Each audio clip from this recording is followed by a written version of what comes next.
Bonsoir à tous, soyez les bienvenus dans ce journal présenté ce soir par Anthony Piton. Bonsoir Anthony. Bonsoir Aurélien et bonsoir à tous. Excellente année Anthony. Excellente année à vous Aurélien. Au sommaire, une question, les soldes valent-elles toujours le coup?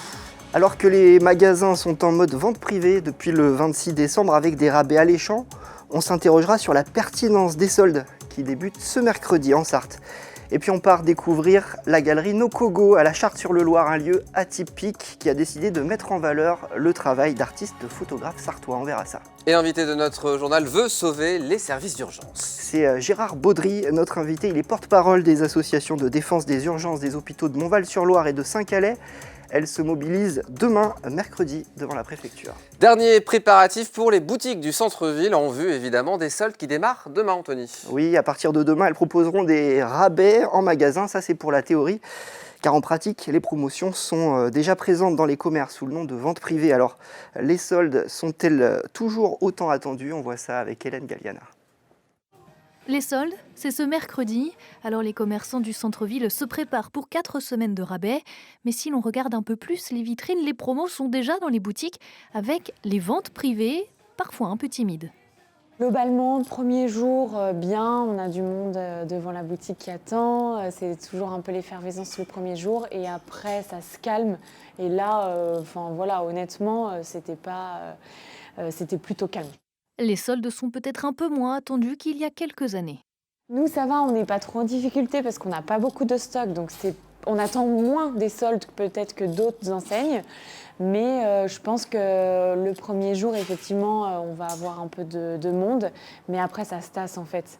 Les gens sont un peu perdus, je trouve, dans les promotions. Nous, on est une boutique indépendante, donc on n'en fait pas souvent.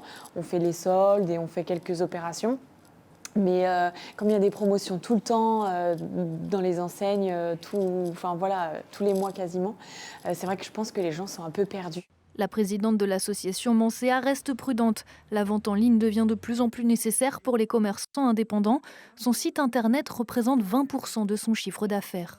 Pour le commerce en face à face avec les commerces de proximité, ça va être l'accueil, ça va être l'ambiance de la boutique, ça va être ce qui va être la différenciation. Et pour continuer sur cette différenciation, il y aura aussi l'aspect internet. C'est-à-dire que les entreprises ou les commerces qui vont avoir une action sur les réseaux sociaux et sur un site internet, c'est ce qui va aujourd'hui les sauver. Les soldes d'hiver sur internet et en boutique démarrent ce mercredi 11 janvier. Un mot Anthony de la mosquée d'Allonnes qui va rouvrir ses portes. Oui, elles étaient closes depuis octobre 2021, date à laquelle, vous vous en souvenez certainement, une fermeture administrative de 6 mois avait été prononcée contre le lieu de culte. L'État reprochait aux imams de cette mosquée des prêches proches de l'islam radical. D'ailleurs, les associations gestionnaires de la mosquée avaient été dissoutes. Depuis, 2 nouvelles associations ont vu le jour. L'association Allonnaise pour le vivre ensemble, qui sera en charge de la vie culturelle, et l'association cultuelle de Chaoué. Le premier prêche aura lieu ce vendredi à 13h. Et puis les 24 heures vélo, c'est déjà complet et en un temps record. Oui, les inscriptions pour la prochaine édition des 24 heures vélo ont ouvert ce mardi à 11h. Et 28 minutes plus tard, elles étaient closes. 600 équipes se sont inscrites en moins d'une demi-heure sur leur page Facebook. Les 24 heures vélo Skoda indiquent que l'ensemble des dossards pour l'édition 2023 a été attribué. Elle aura lieu les 26 et 27 août. Sauver les services d'urgence des hôpitaux de Montval-sur-Loire et Saint-Calais, on va en parler ce soir avec notre invité, le porte-parole des associations de défense de ces hôpitaux. C'est Gérard Baudry qui est sur notre plateau ce soir. Bonsoir Gérard Baudry. Alors depuis plusieurs mois, les services d'urgence de ces hôpitaux, Montval-sur-Loire et Saint-Calais, sont plus vraiment en mesure de remplir leur mission, faute de personnel suffisant. Ça les contraint régulièrement à fermer les portes des urgences. D'ailleurs, les urgences de l'hôpital de Saint-Calais seront de nouveau fermées temporairement jusqu'au 14 janvier. Le problème, il est connu, il est récurrent, ça fait des mois que ça dure, et pourtant rien ne bouge. Oui, et tout s'aggrave, malheureusement. Malheureusement, car actuellement, on constate qu'il y a pratiquement plus de semaines dans l'année où ces services-là fonctionnent entièrement. Il y a toujours au moins un jour ou deux de fermeture. Il n'y a pas un mois sans fermeture. Alors là, ça n'existe plus. Ouais. Il n'y a plus un mois sans fermeture. Et même, on pourrait dire que les périodes de vacances d'été ou la période de Noël, fin d'année, il y a plus de fermetures que de jours ouverts. Évidemment, ça a des conséquences sur la population, sur les patients que vous représentez. Quelles conséquences ça a principalement? La population, pour l'essentiel, est en colère, on peut dire. Ça monte Ouais. actuellement. Il est absolument inadmissible qu'un service, normalement, qui est censé fonctionner de par la loi, 7 jours sur 7, 24 heures sur 24, et ce pendant 365 jours à l'année, un service ne fonctionne qu'à actuellement entre 40, 50, 60% de ses capacités.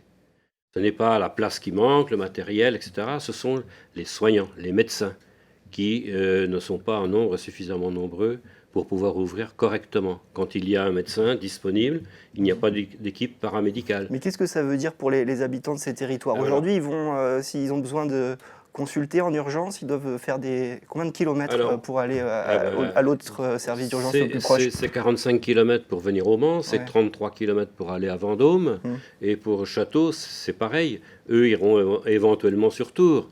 Donc, ça induit des déplacements très importants, et surtout, les personnes qui ne peuvent pas être accueillies à Château et à Montval vont aller engorger à leur tour les services comme ceux du Mans, de Vendôme ou plus loin. Donc c'est extrêmement conséquent, c'est vraiment une situation inédite, absolument inédite, qui rend tout le monde très inquiet par rapport à l'avenir de ces services Et qui d'urgence. touche beaucoup d'hôpitaux en France. Il y a à peu près 20% des hôpitaux sur le territoire qui Oui. sont concernés par des fermetures récurrentes Malheureusement, oui. de leurs urgences. Il y a un dispositif expérimental qui est mis en place depuis cet été, depuis le mois d'août.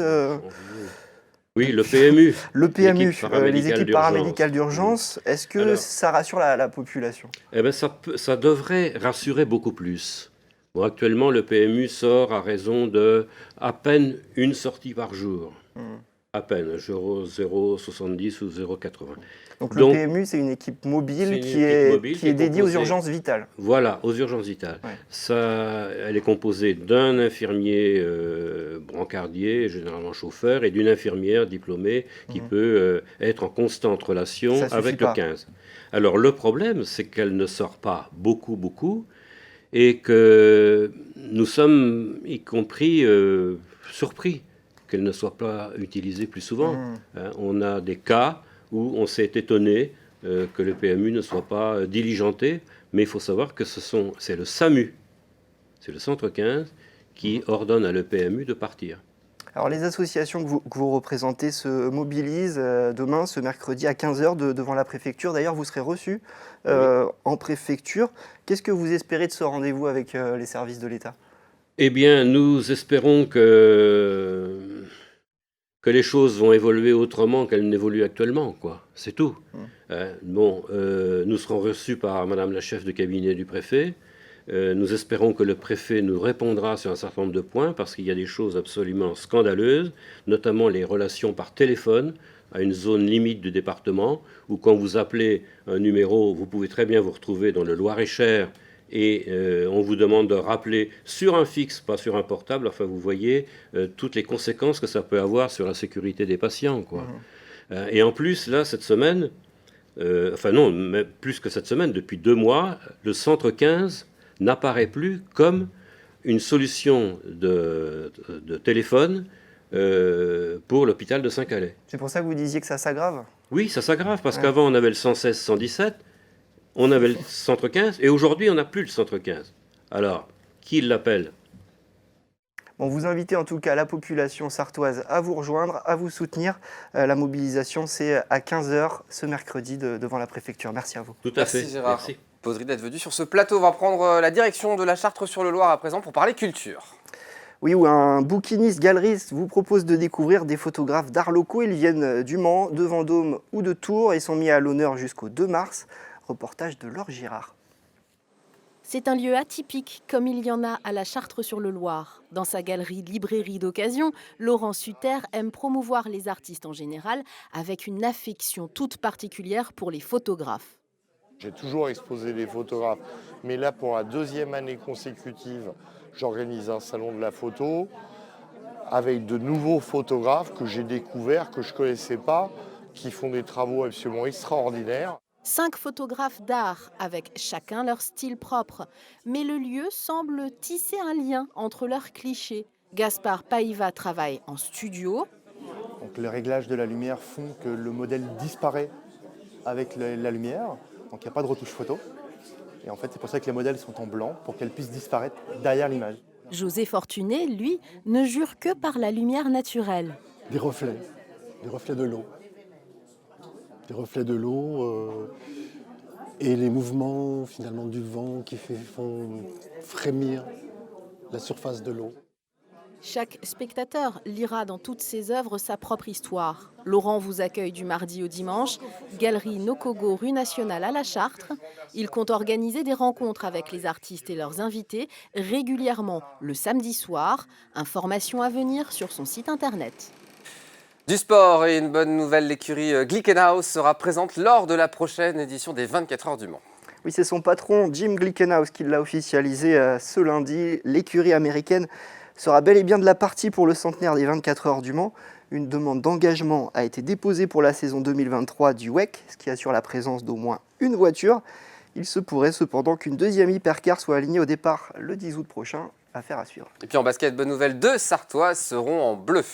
Ce sont Alexia Chartereau et Elinia Ripper. Alors pas de surprise, elles font partie des 14 joueuses sélectionnées en équipe de France pour les 2 derniers matchs de qualification à l'Eurobasket 2023.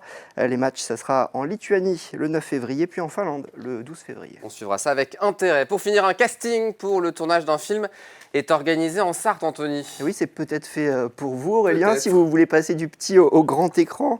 La production recherche plusieurs dizaines de figurants pour Roxane, le prochain long métrage de Fred Cavaillé avec Danny Boone et Jérôme Commandeur. Le film sera en partie tourné au Mans en février. L'équipe de production recherche des hommes et des femmes mesurant entre 1,65 m et 1,85 m. Les personnes intéressées peuvent se manifester par mail à l'adresse lemans1640@gmail.com. Entre 1,65 m et 1,85 m, c'est à peu près... Vous rentrez dans le... Je pense que c'est beaucoup de Sartois vont pouvoir C'est des femmes et se des lancer. hommes, voilà. Merci beaucoup, Anthony. C'est la fin de ce journal. Une page de pub, la météo. Et puis, on va parler de la Chapelle des Anges, qui est actuellement en travaux dans la cathédrale avec Pascal Mariette. C'est juste après la pub et la météo. Restez avec nous.